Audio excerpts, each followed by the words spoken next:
Good afternoon, I'm Kayla Tarnowski, and you're watching MediaPlex Live at 1.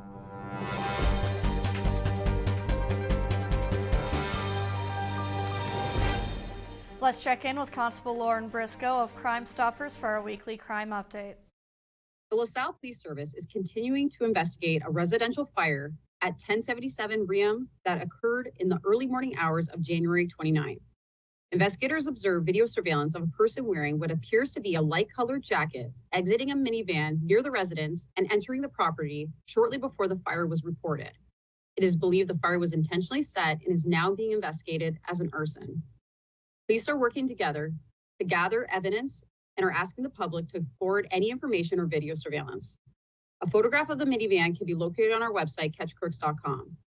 Anyone with information is asked to contact the LaSalle Police Service. If you wish to remain anonymous, contact Crime Stoppers at 519-258-8477 or go online at catchcrooks.com. I'm Police Coordinator Lauren Briscoe. This morning, St. Clair College students took part in the college's first active attacker drill through Alertus. Rawad Kansoon is here with a story. St. Clair College conducted an emergency communication scenario today on an active attacker for students and staff at the downtown campus.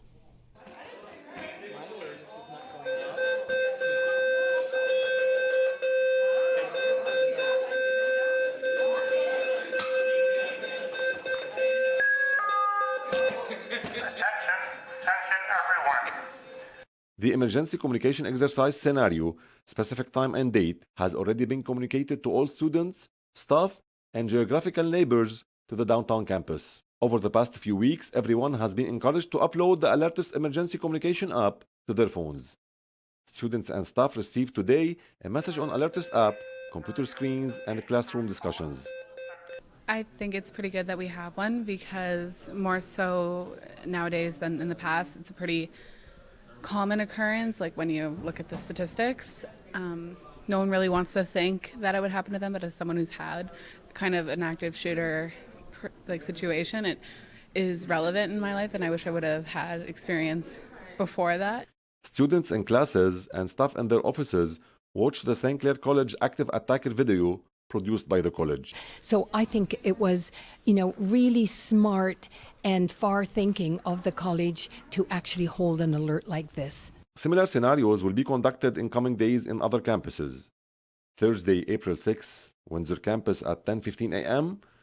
Thursday, April 13, Chatham campus at 2:15 p.m. Recent events such as the Michigan State shooting today and yesterday tragedy in Nashville encouraged St. Clair College to work with police in Windsor and Chatham to prepare for these communication exercises. You can never keep your belongings too safe. This includes your home and properties. Tyler Clapp tells us how we can increase our home security. With summer arriving in a few short months, the only concern on the minds of many is how to have fun.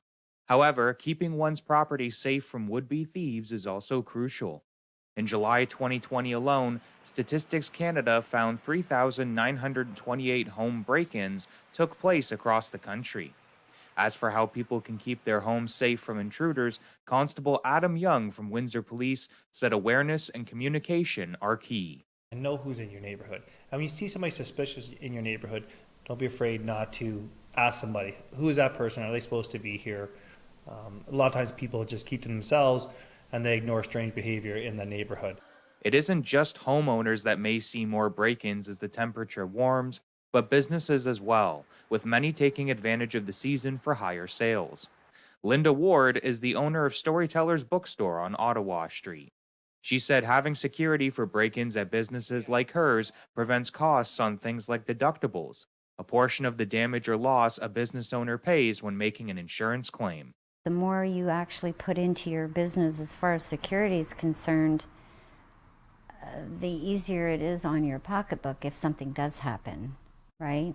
Like the deductibles can be more than what your actual damage is.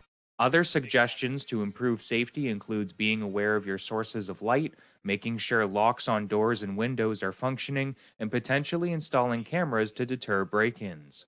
On the whole, keeping property safe is something that will never go out of season. I'm Tyler Clapp for MediaPlex News. The city of Windsor is trying to get liquor into grocery stores. Mackenzie Adams tells us all about the city's new pilot project. Windsor City Council has approved a pilot project to introduce liquor alongside beer, wine, and cider into grocery stores.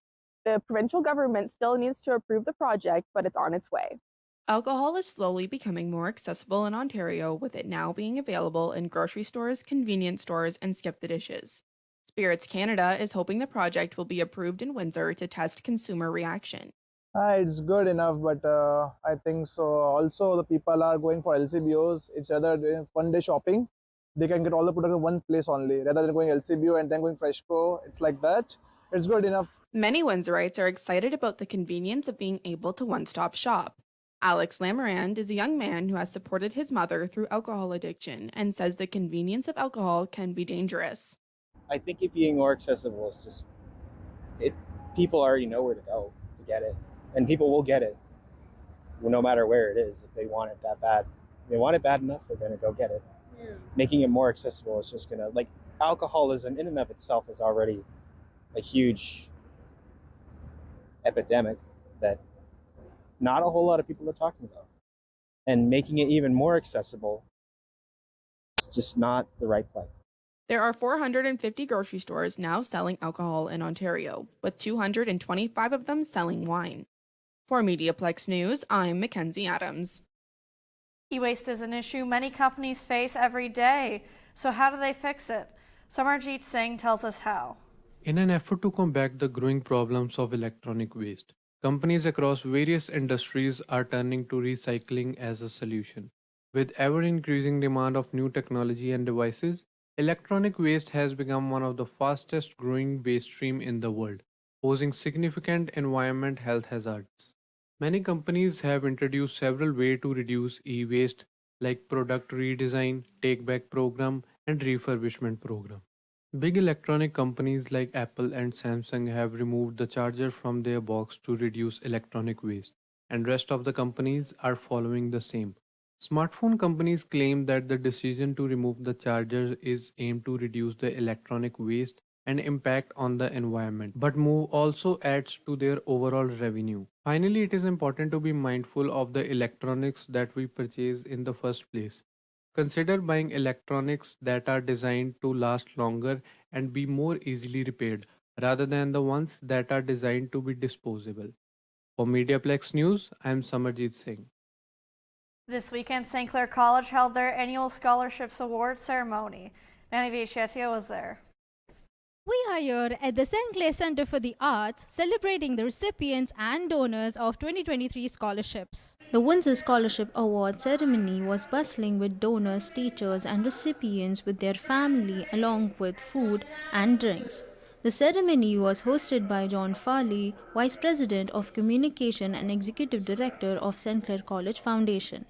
In addition, the opening remarks were given by Dr. Patricia France, the president of St. Clair College, by congratulating students recipients of the scholarship and thanked all the individuals, families, administrative and corporate organizations for their donation. As a past student of St. Clair College myself, I know post-secondary can be very expensive, and I think it's a great opportunity that companies like Campus Living Centers and so many of the other ones we've seen here tonight are able to offer that opportunity to a variety of recipients from a variety of programs. Under the memorial and corporate and personal awards, the student recipients were felicitated with the scholarships. It feels absolutely phenomenal. The fact that we're awarded this opportunity to show that our hard work and determination paid off, and being awarded with financial monetary instruments to help us further our education is nothing short of an honor. After the felicitation of scholarships, recipients and donors were given a chance to interact along with the photo shoot. Scholarships are encouraged and promoted to students for them to gain confidence to stand out of the crowd and opportunity to meet people from various fields. I am Anvi Shetty from MediaPlex News. Now for a look at our 3-day forecast. Today you can expect it to be mainly sunny with a high of 10. Tomorrow we'll see some rain and possibly a few flurries with a high of 7.